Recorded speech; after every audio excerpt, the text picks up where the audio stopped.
some of these chemicals are connected to our IQ, how smart we are, how high functioning we are as individuals. And now you're talking about each and every single one of us are impacted. We are the first series of parents who are giving birth to children, my children, Georgie, yours, who they are not expected to have as healthy of a life as we do because we live in a chronic state of disease. Welcome to Fempower Health. Georgie here. I am pleased to bring to you today Amy Ziff, who is the founder of Made Safe, which is on a mission to revolutionize how consumer products are made, thereby eliminating the use of harmful chemicals from the marketplace to ensure a safe and sustainable future for all. And she will share shocking data and her own personal story that led her to create Made Safe. But of course, at Fempower Health, we always offer solutions. So we will also share some practical guidance on what you can do and how you can find safe products for your own life. And you can check out the show notes for links to some of the resources that may help you on that journey as well. So let's hear from Amy. Amy, it's so nice to have you on the Fempower Health podcast. Thank you so much for making time. And I actually love how we met. There's, a lot of times I, come up with a topic and I do tons of research on the guest, or I know experts who will refer me to people, but we actually met in a unique way. We live in the same town of Irvington, New York, and we were playing tennis. And, because I'm new to the community, I'm trying to talk to everybody to make new friends. And we started chatting, and you mentioned that your husband has a startup, and I was talking about women's health. You told me a little bit about Made Safe, and here we are. I was like, this would be a great podcast topic. So thank you, neighbor. So before we dive into this amazing topic, why don't you give us some of your background? Sure. My background is never what people expect. I kind of like that. It's part of why I think I come at this work from a unique perspective. What I bring first and foremost is that I am a mom. And that's really important to my story. My mom changed my life. And when it came my turn to have kids, my children I have three. My first was a singleton, normal baby, all of those things, fortunately. And then I had twins and I brought them home from the hospital and they were allergic to things I didn't know you could be allergic to. And it was this moment of illumination. And as I dug into it and tried to figure out what was causing their irritations, their allergies, their symptoms, so I could try and manage it, I found out that there are all these chemicals that we invite unwittingly oftentimes into our lives that have a major impact on our health and well-being, sometimes in an acute way, like was happening with my kids in the very, present moment, and sometimes off into the distance for our own selves in our lives, but even impacting future generations. And as I learned that, it scared the pants off of me, and I was like, okay, here my babies are, the most precious thing on the in the world to me, and my job is to protect them. How do I do that better? And I thought, I can't be the only mom around who wants this information. And I was living in Northern California at the time. My background was as a journalist and an internet entrepreneur, and I just thought, this is a business that needs to happen. And the way that developed is a long story, but it ultimately led me to the path of forming a nonprofit and making Made Safe, which is our consumer-focused seal, which, much like the organic is for food, provides a standard and a set of scientific principles by which we assess ingredients, materials, and substances that go into the things that we use every day and determine whether or not those are made with safe ingredients. And by that, we mean, is it going to be harmful to humans? Is it going to be bad for our air, our water, our soil, the sediment that everything ultimately settles in, as well as aquatic life and terrestrial life? So that really includes a whole 360-degree approach to the ecosystem that we are just one part of and that we depend on for thriving.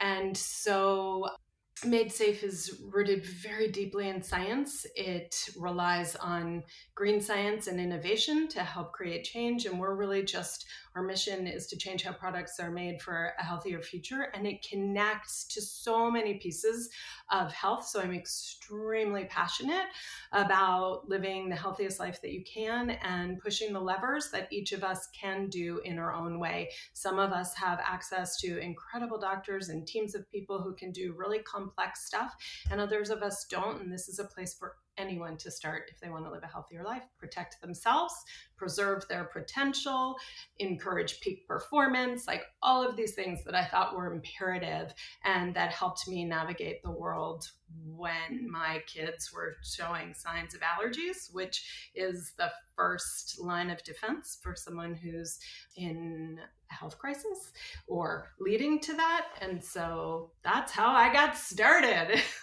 Awesome. Thank you so much for sharing that. So, as I'm listening to you, I've been doing this podcast. I mean, this is now season 4. And one of the observations that I have is actually a few of them that all tie together is one, we've gotten into this quick fix culture, I think, with social media and the speed of technology. It's all quick fix. Because of that and how busy we are, even though we have technology, I feel like we're busier than we used to be. What I also think is happening or observe happening is that people will wait until there's a big problem to do something about it. And what I love about what you're doing is helping us be educated on how to be proactive. Yeah, so the truth is, this is relevant to everyone, no matter what stage or phase of their life they're in. We live in a chemical age. It's just the lives we lead. It is very different than things were 100 years ago, 50 years ago. This usually gets people. For example, there is no more clean air. We have so polluted our environment. There's no such thing. It doesn't exist. Nowhere on the planet is there any more clean air. Fresh air, yes, absolutely. Clean air, no. So you start there. Then you take facts like the CDC says household indoor air pollution is attributable to 20% of cancers, meaning 20% of cancers have an environmental cause coming from our indoor air. That impacts all of us. There's a lot of cancer. 1 in 3 people in their lifetime will be diagnosed with cancer. 1 in 4 people will die of cancer. That's just one of the major diseases, and not all of them are necessarily counted by the chemical cost that's attributing it, but we know that certain chemical exposures, especially at what's called a window of development, can have a major impact of whether or not you get cancer later in life. And so the reason this comes home for me is none of us escape cancer, whether it's for us or someone we love. And if you're telling me that there are things that I can do to lower my risk factors, well, then sign me up. I want that. I want to do that. And there are really easy ways to start putting you on a path to do that. And it turns out it isn't just cancer. You talk a lot on this show about women's issues and fertility and infertility. And we know that 1 in 8 couples struggle with infertility, inexplicable infertility, like I did. And it's often called idiopathic, like the doctors don't understand why. Well, I work with a lot of scientists who are studying not just fertility and infertility, but the chemicals known as endocrine disrupting chemicals. Those chemicals specifically mess and monkey with your hormones. Our hormones system is developing in utero, and it continues all the way to the day we die. It is this intricate symphony of events that happen without our even knowing, like our heart beating, just doing the work that it's supposed to do.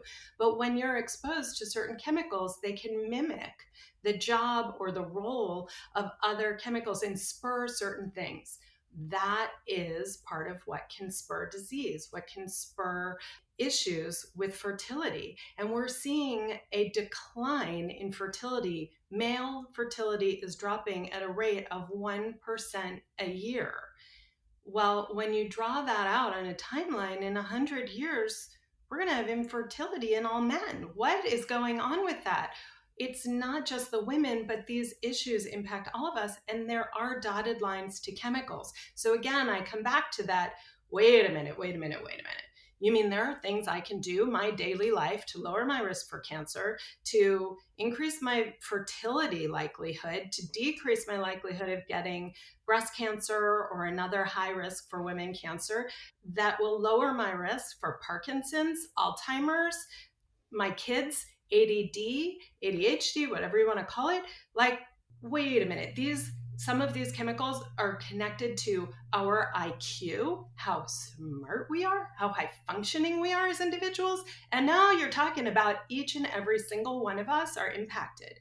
We are the first series of parents who are giving birth to children, my children, Georgie, yours, who they are not expected to have as healthy of a life as we do, because we live in a chronic state of disease. And I do not say this to be terrifying or to be outrageous or salacious. I say it to get the conversation to the point of reality. This impacts everyone.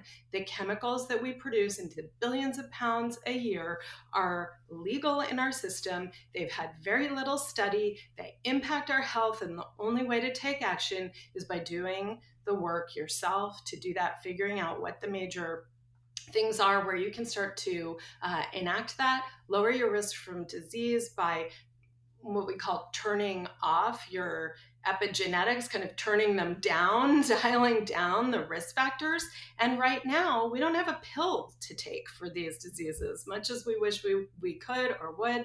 And that's why I'm dedicated to helping people find things that they can reduce the chemical impact in their lives and give them an easy way into that, and then start to learn, because it can be terrifying. And I know that because I've been there. And the good thing is that every single exposure we remove from our surroundings is one less that our body has to deal with. And yes, our bodies are designed to detox, to get rid of things that aren't good for us. But because they're so ubiquitous now, our bodies have to work so hard. We got to help them. We got to help them. And the way to do that is to lower your chemical exposures and consciously decrease the chemical body burden. Just to bring it home as well with a practical example, I recently did an interview with a company that developed an at-home test using the science of tears to detect cancer. And right now they have a test for breast cancer. One of the papers or blogs that they had written spoke about how through many years of research of real world data, they are finding that chemical hair straighteners are linked to uterine cancer. It's probably not just uterine cancer, it's probably a lot of other things. And so that's a practical thing of, do I really need to get my hair professionally straightened? Right. So the keratin treatments, the Japanese straightening, I did them all because for a period of my life, I was doing a lot of journalism, really early mornings on TV, and I just didn't want to have to deal with my hair. So I straightened it for about a decade. And every time I would sit in that chair, my eyes would tear and burn. And I was like, oh, and it was before I did all this work. And then I was like, what were those chemicals? I mean, I never even thought to ask. I did a little digging, and we have known for a long time that there's formaldehyde in those, and formaldehyde is a known carcinogen. It's one of the things that my kids were allergic to. Some people more reactive than others. But my point, I guess, these chemicals, we know that they are associated with harm. And sometimes we know very specifically the action of harm, but there's a ton of science out there existing today that is is convincing enough that we should take action. But we don't live in a country or a world that is putting that action at the forefront. Instead, we put profits over people, and we don't require testing before products go to market. In most cases, chemicals are allowed to be put into products with information provided from the company, manufacturer, chemical manufacturer who has produced it, showing that it's fine, showing that it's okay. So we have the fox guarding the hen house and companies making billions of dollars in profits that are responsible for grading their own homework. I don't think it's a sufficient system. I deserve better. And guess what? I'm going to demand better. And that's why I work to educate people, because the first place that you can take action is in your own home, in the choices you make with what you buy. And we can send a very, very powerful message to Wall Street about what we want, to companies about what we want. And guess what? They'll change if we demand it. So, what I want is a hair straightener that doesn't contain all that lousy, nasty chemicals that won't harm me. With respect to needing medication, so are you finding by chance that when people are removing these chemicals, we're finding that maybe some of these conditions that they've been diagnosed with really start to go away, like ADHD and some of these other factors? Like, where is the data around that? Because, again, some people say, I don't want to give XYZ up, so I'm going to choose medication. And that happens. But I think people want to do it from a place of this is my choice rather than I didn't know.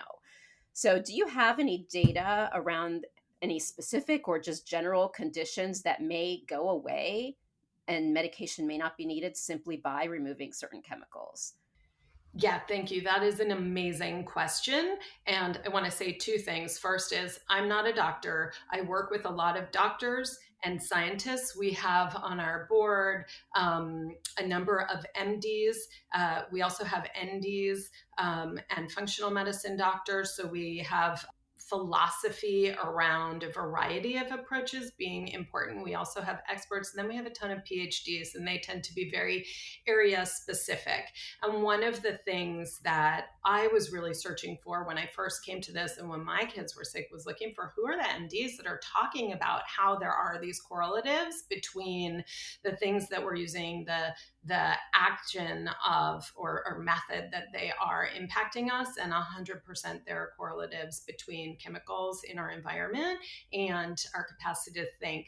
We also know our diet is really impactful there. I'll say a couple of things on the chemicals. So there are a lot of fragrance chemicals that are impactful to the brain and the neurocircuitry, but there are tons of different avenues for this. And I would say reducing your chemical exposure is a great place to start. But if you want to look at ADD specifically, a great organization, full disclosure, I'm on their advisory board, is called Documenting Hope.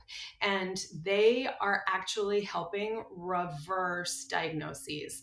They are working with kids, showing you can actually take a kid who's autistic and in certain instances give them all kinds of structured help, everything from reducing their chemicals, changing their diet, certain therapies and other modalities to lose the diagnosis or even improve where they are on the spectrum. It's incredibly inspiring. It's run by a woman, Beth Lambert, and led by Dr. Martha Herbert, who was at Harvard, and Beth Israel, and has written a book about recovering from autism. And it really connects on this issue. So I'd rather defer to them, but Yep. leave the like breadcrumbs of yes, you can help your kid with all kinds of conditions, neurological and other. Skin conditions are really common, autoimmune conditions, Mhm. allergies, all the things that so many of our kids show up with and that we just are as moms, kind of accepting as the norm because it seems so common that, like, yeah, little Joey carries his EpiPen and so does three other kids in the class, and we can't have peanuts because so many kids are allergic to it, and we can't have, gluten because so many kids are allergic to it. And so we start just thinking that it's normal to be this allergic, but it isn't. We're doing something in our environment. When you study how fast the rise in allergies has been, it doesn't track to normal evolutionary kinds of disease rates. It skyrocketed. And that indicates we humans are doing something to spur these issues. And I think it's really important because I think this is one of the things that, brought me to this work was I don't want to blame the person having the problem, but I want to empower that person Yep. who's struggling or their child is struggling or their loved one is, and give them ways in. And that's why Made Safe. I mean, we have over 3,000 products certified. It's like, what do you need next? Where do you want to start in your house? We've got lots of information and education to help people find their way in. But beyond that, if people want to go deeper, there are things that they can do, and ways to relate it really personally into their lives. I completely agree with you that this is about empowerment and being able to make thoughtful decisions based on how we want to live our life rather than being in this reactionary panic uninformed mode. Because also with the dynamics of our healthcare system, I mean, imagine going to your doctor, whether you're the adult going or you're taking your kid. I'm sure based on how healthcare training works, it would take them forever to ever pinpoint and say, hey, was it you were giving, was it your breastfeeding pillow? I think that was one of your examples in your TED talk. you know Check out your breastfeeding pillow. Let's see if that's what's affecting your kid. Like, I will guarantee you, like, maybe 0.1% of pediatricians will bring that up to you, right? Yeah, and the thing is, it isn't necessarily any one thing, and Right. that's frustrating, but also an opportunity. There are lots Yep. of places. That's why I talk about, like, the levers you can pull. Maybe you're not ready to go there on the diet. It's so hard to give up refined sugar, gluten, dairy, whatever it is. But maybe where you feel ready to start is like, well, I'm having all these allergies, irritations, my nose is going crazy. Maybe I'll play with fragrance. Maybe I can just drop out to non-fragrance products and see what happens.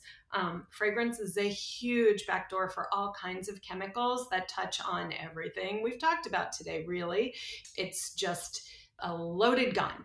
And if you have allergies, irritations, that would be a great place to start. A lot of people use those plugins. Those are connected to ADD. We were talking about that. Like, get rid of synthetic fragrance. That would be my number one, easy place to start if you're just like, I don't really know and I'm not sure. And then, I say create a healthier place to sleep, like in your bedroom. Start thinking about that, because your role for your body at night is actually where your body does the rejuvenation work, the detoxification work, the jettisoning of the chemicals. That's when your body does it. If you are not sleeping well, and if you're not sleeping in what I'd call a clean environment, then you are not necessarily allowing your body to do its full work, and a work in a 24-hour cycle that it was designed to do. So that's like, a great place to start too. And I'm happy to, talk about that. But my point is, there are really a lot of places people can get started and make a difference in their own, lives. And I obviously work with a lot of people who are in this, and I've had people come to my house who are like, I'm allergic whenever I travel, and I sleep really badly and all these things. They're like, why did I sleep so well in your house? And I'm like, oh, well, because I've really done the job to detox my house, and you're not getting a hit of, EMF at night. You're not getting all those like Wi-Fi things coming in. You're sleeping on a natural mattress. You don't have any fragrance. There's just all these things. And I'm like, your body's just not dealing with it. So guess what it can do? Rest. That's pretty simple, but that's a good place to begin, and kind of how I like to help people think about, like, yes, you can actually do this, and you can do it at your own pace and in your own way. You can make a difference. I bought this alarm clock where it simulates the sunrise, and I would sleep through it. So you could say turn the music louder. Okay, so I'll do that and I'll try that. But here's the thing that I can't figure out how to solve for is I listen to the Breathe app, and by the way, I'm not paid to talk about it, but I love it so much. I tell everyone it's BREETHE, and they have bedtime stories, meditation, tapping exercises, lectures, you name it. And so I listen to that at night to fall asleep. And so I've always wanted to go back to sleeping in my room without my phone, but I use that to go to sleep. So how do I solve for that? For those of us who need whatever thing, like if we put our phone next to us to monitor our sleep, or we wear our Apple Watch to monitor things, like what would you say to those of us who are like, but I use these things and they're all on this darn phone? I wore an Aura ring for a bunch of months because I wanted to track and understand my sleep, my heart, different things. I got a lot of information from it. It was great, and I gave it to my husband. I don't need to have it all the time, and I don't want it. I don't want the Wi-Fi pulling. I don't want that interfering with my own body function. I think we are very, very, very early in learning about how that stuff impacts us. So I say use it and lose it. I know that's not what people want to hear. If you do have to use your phone to get to sleep, make sure it's more than 10 feet away from you in your room, because those are definite measures where the Wi-Fi pull starts to die off. But some people, there are people who are so sensitive who have an outlet with like their alarm clock or whatever plugged in behind their bed, and the hum from that can be irritating. It isn't everybody, but it is some people. And so if somebody is having trouble with sleeping, I'm like, get all of that stuff away. Don't plug into that outlet, move to a different outlet. Everything you can do, that's all part of looking at and evaluating your sleep space. But it's not popular. My kids are like, everybody has an Apple Watch and they're so cool and I want one. And I'm like, yeah, and it's never going to happen while you're living in my house, because we know, and you can read the fine print of your device. They should never be on your person. They are not designed to be on your person. I have a little device that I use. It's called a Gauss meter, and it measures the EMF frequency. And I use it on certain things to prove my point. And also for curiosity, I want to see how much Gauss is being sent into certain areas. So, like, we put in a solar power wall, and when you are really close to it, the Gauss measurement is off the chart. And then I'm marched around and I was like, okay, where are we putting this? And I want to see the measurements and where the fall off is, so that I know nobody's like sitting in a chair all the time right next to that thing, because that wouldn't be good. Look, does it matter if on occasion I go into my garage and I'm near that thing? No. What we look for with exposures, and this is an exposure, is recurring all the time kind of exposures, because most exposures don't happen in an acute way. Some do. We can talk about those. A lead exposure, a single exposure could be enough to change your direction in life for especially for a kid who's developing. There are certain things that are just absolutely fatal in a single exposure, but most of the kind of chemical conundrum exposures I'm talking about, those chemical costs are years of exposure in the making. And so what we're looking to do is help people reduce those and know where the chemical cost even is and how to start to eliminate for that. You mentioned fragrance free. We talked about, some things around sleep hygiene. Another thing I'm thinking of, since this is a women's health podcast, is makeup. Like I think back to, for example, Sephora has their, I think it's eco-friendly or green friendly or whatever the labeling is around some of those makeup products. And I will say there's a couple where I've looked at the ingredients and I'm like, I'm not 100% sure this fully applies. So, how is it that we can look at makeup and what should we be concerned about when it comes to makeup? Because I will say, when I look at the ingredients, there's not that many brands out there. And so then I go back to even choosing of like, okay, I'm going to maximize all the ones that I know are clean and be very selective on the ones. Like I'm wearing eyeliner right now. I did not look up. It's L'Oreal. Sorry, L'Oreal. I'm not going to get in trouble for saying that, but I am sure it has things in it it should not have.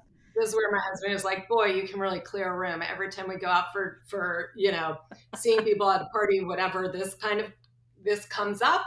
And then it's like, oh, nobody really meant to ask that. They did not like the answer.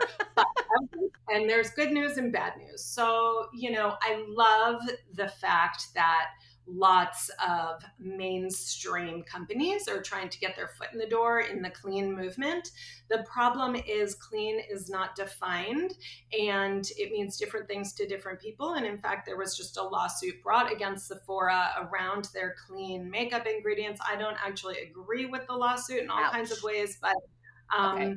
but what I do think is my standard is the most rigorous and the highest, and my bar is really, really designed to weed out a lot. Let me give you some tangibles. We look to the EU generally as more restrictive and prohibitive and doing a better job around chemical management. They, in the EU, restrict around 1,400 chemicals. In the US, by comparison, remember, US is very pro chemical. We restrict 11. We haven't even been able to ban asbestos, which is a known carcinogen, from products. That is shocking to people oftentimes. 11 versus 1,400. At Made Safe, we have a banned and restricted list. It is comprised of over 6,500 ingredients. That's where we start. That is not where we end. We look at everything that goes into something. When we say transparency, we mean 100% of 100% of what goes in there. So most companies, when they have a clean kind of mandate, they're saying you can't use these things. Maybe their list is 100 long. They should use our list if they really want to be clean. If they really want to do it, that's what I say my throwdown is. Well, then use our list. We'd be happy to share it with you. And that would really change things kind of overnight. It is hard to produce makeup and meet this standard. And I'll tell you why. The preservatives, the performance ingredients, there was just a study recently out of Berkeley that looked at ingredients in makeup, and they found, especially in eye makeup, this is going to scare you with your eyeliner, that in eye makeup, there's a lot of contamination and intentional perfluorinated, per and polyfluorinated ingredients. Those are the things that you've heard of in the pans, the Teflon pans, known as forever chemicals. And the reason why they're called forever chemicals is because they never break down. They will last a glacier's age in kind of ecological, geological time. That's bonkers. We have produced man-made synthetic chemicals, and we are using them in stuff that we put on our skin that our bodies cannot possibly break down, that our environment cannot possibly break down. And we are making them at such crazy rates that we just accept it as normal. But it shouldn't be, right? So Made Safe doesn't permit any per and polyfluorinated ingredients. And in fact, we tend to detect them where we see them as intentionally used ingredients and we force them to get out. Makeup is just one place where those things show up. They show up in, anti-aging ingredients, in waterproof makeups. They show up in clothing and apparel and textiles. They show up in your kitchen, in your pans, and they show up in food wrapping, and on and on and on. And those are some of the classes of chemicals we don't permit on our 6,500 list and talk and inform about, because that is an environmental nightmare and we've created it. And the way we have to start reacting against it is getting rid of it. So, practically speaking, then, I mean, am I hearing you say, okay, guys, no makeup? No. Right. So, um, so what we do is we do the best we can. The next item of makeup you are going to buy, look for a company that's really trying to create change. Do a little digging on that. I will say Made Safe is not going to have a lot of options for you in makeup. It's something that we struggle with, but just the degree of heavy metal contamination in makeup because of the colors, and because, like, people are like, why would there be heavy metals in my makeup? But lots of makeup uses things from the earth in order to produce them, so minerals, different things. And because of what we've done to our environment, there is heavy metal contamination in our soil. And you grow kale, you're going to have heavy metals in there because it comes down from the sky, comes down in the rain. It gets there through agricultural runoff, like all kinds of things. Contamination comes, ends up in our soil, and then it goes up through the food chain and through into the things that we use to make stuff. So cosmetics are hard, but getting clean ones you can do in, better. And so I would look at companies that are really setting, like, not the conventional companies, they're not there, that are really trying to deliver against a better premise and promise. And then I would say, trying to avoid, you want to make sure there's no plastics, no phthalates, no fragrance, and no PFAS in the ingredients, is like the big glaring, like, avoids. And that does take a little bit of effort. I will give you a little pro tip. I do tend to look at, there are a few sites out there that have done some pre-vetting when it comes to makeup, and I think that can be helpful, so that you're starting with a platform of better. And at least that's one way to go. But there are companies building themselves on making better products, and I wish it was a perfect one-to-one. But what I will say is I wear less makeup than I used to. I don't wear it every day, and I think about that chemical cost every time I do it.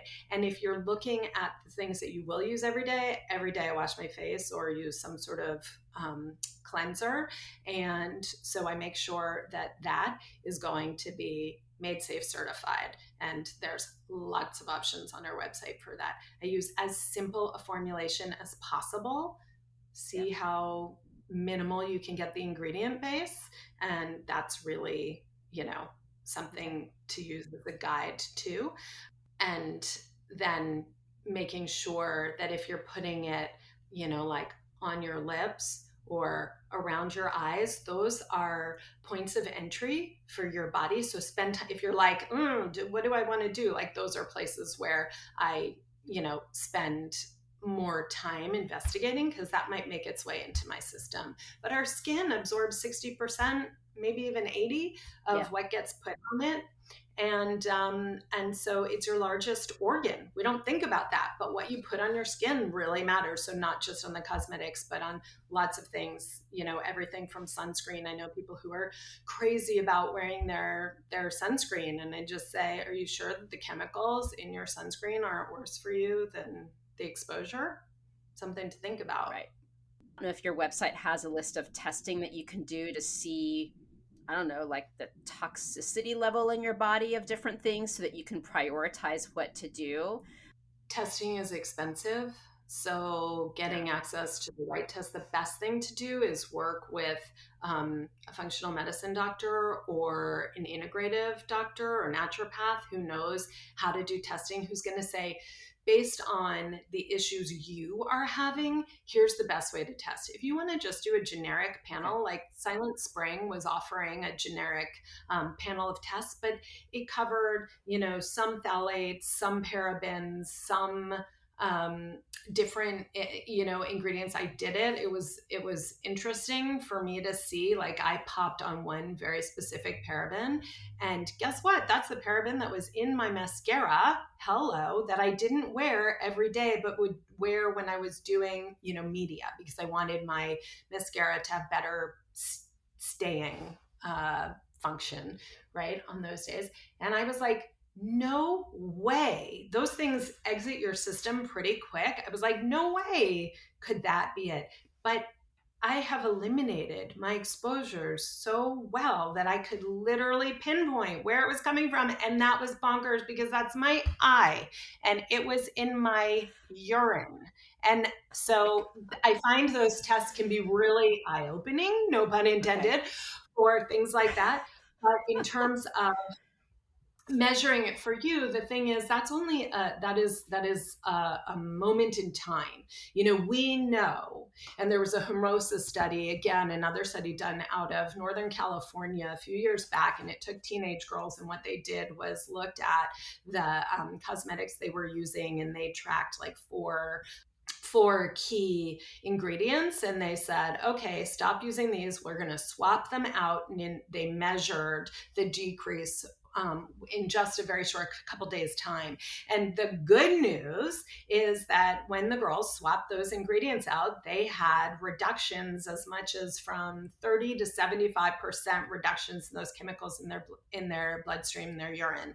So you can absolutely impact your body burden by reducing these chemicals. You don't even have to get them all out. You don't even have to do this 100%. You don't have to get it right. Everything you do matters.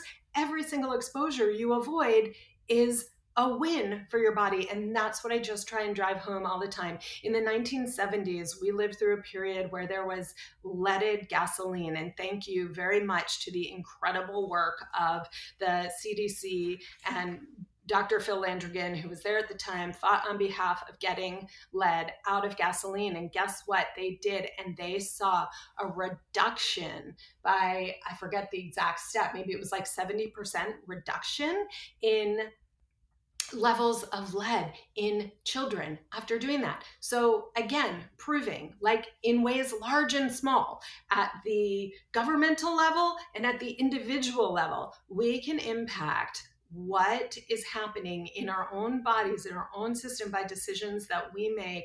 And then we can lobby our government to take action on the others. And that is an incredibly powerful tool. We know everything we need to know to start to make change. It is very broad. I know that can be something that can feel almost overwhelming, but I actually see that as an opportunity. What's bothering you? What are you buying next? That's where you start. That's where you start. And you just make your way inch by inch, creating change in your own life, reducing chemical exposures, and you reap the benefits.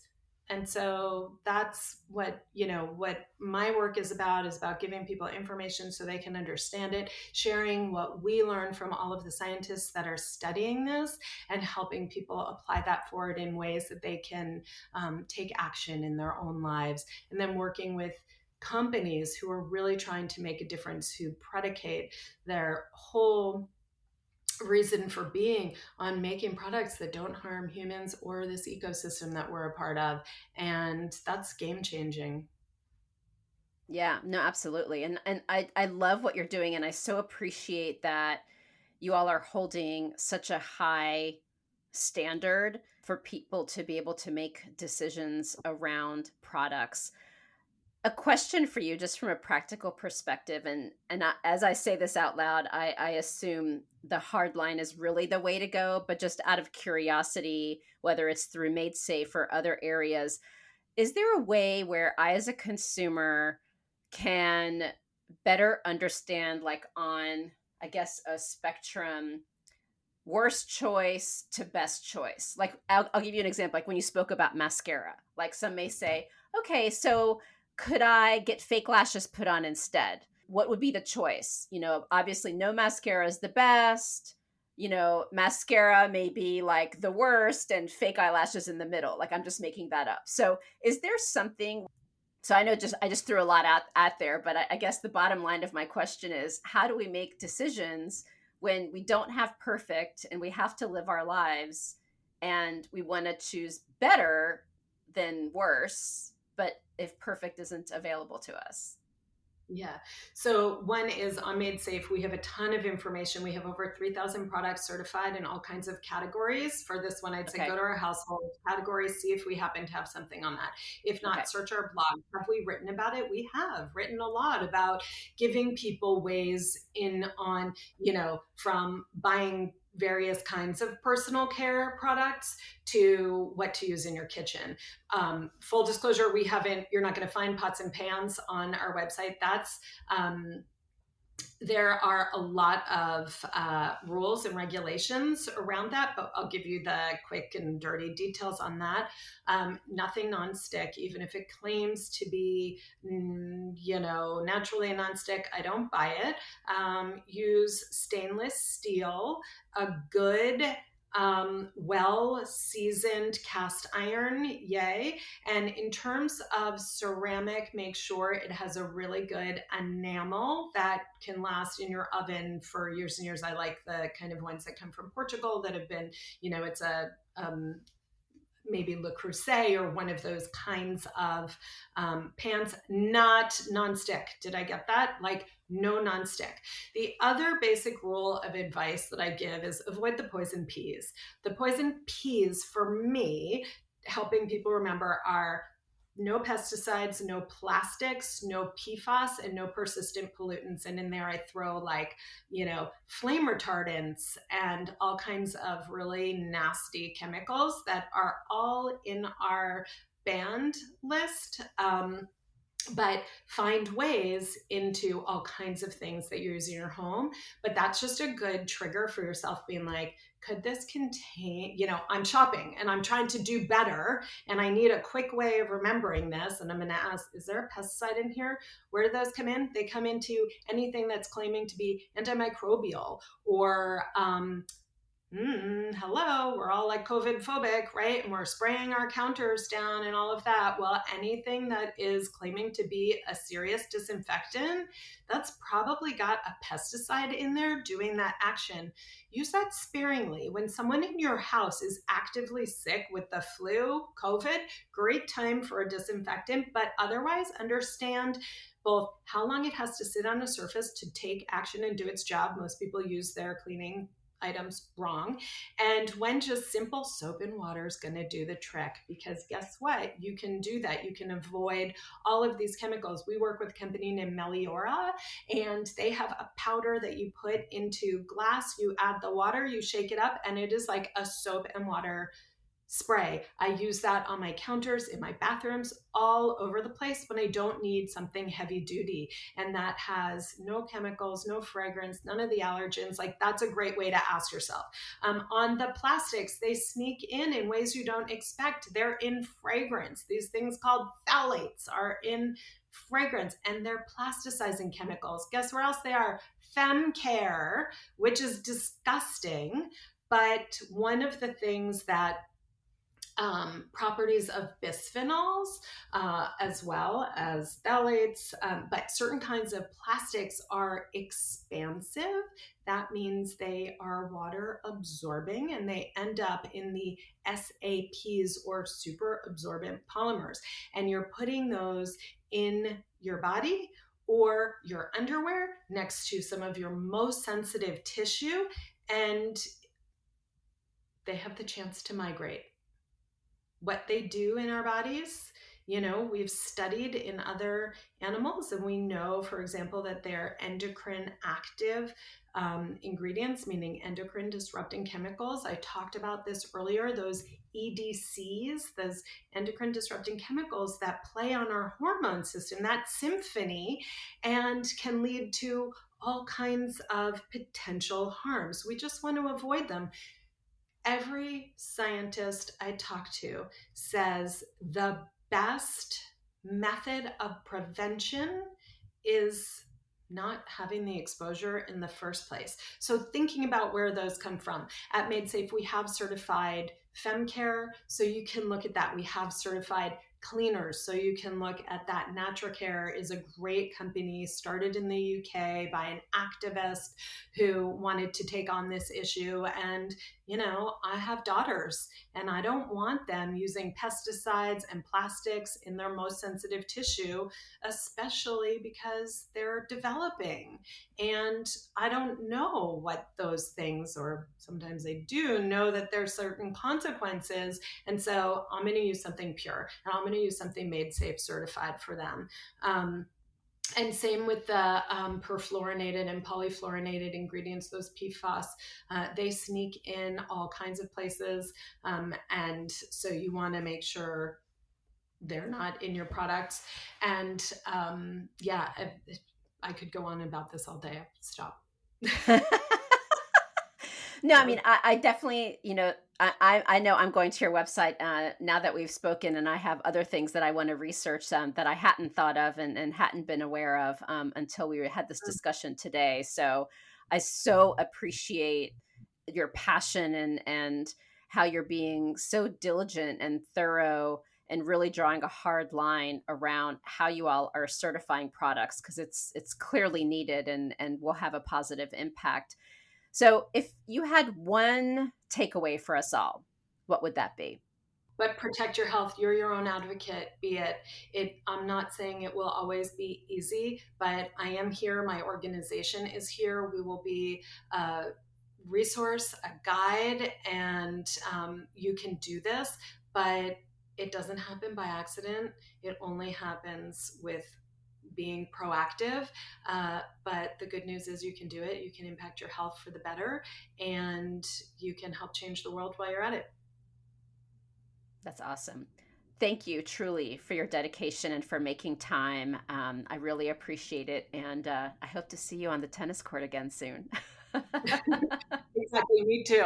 Thank you so much, Georgie, for what you're doing and for shining a light on so many issues that otherwise just don't get enough conversation. And, I always talk about creating a mom's urgency because I think we are the change makers and no Yep. one is going to do it for us. Thank you so much.